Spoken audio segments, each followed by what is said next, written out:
Jina naitwa Naishoki Langai, ni mwanafunzi kutoka chuo cha Mtakatifu Agustino, nasoma Bachelor of Science in Tourism and Hospitality Management.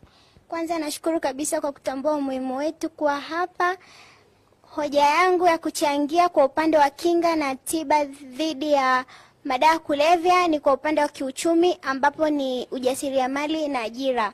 Kwa upande wa ujasiriamali na ajira, kuwepo na programs za ujasiriamali pamoja na kuongeza nafasi za ajira ili vijana na hata watu wazima waweze kupata kazi halali za kujipatia kipato. Lakini kuwepo na mikopo na mafunzo ya ujasiriamali ili hata watu wawe na ujuzi wa kujiajiri wenyewe. Lakini kwa upande wa kijamii ni katika utunzaji wa familia.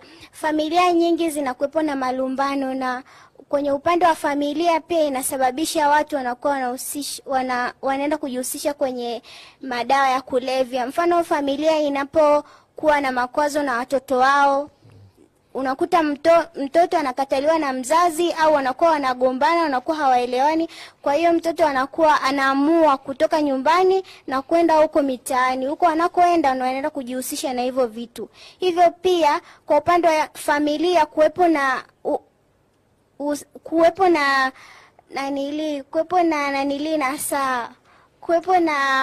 ushauri na saa kwa familia ambazo zina face changamoto ili kuepuka watoto kutoka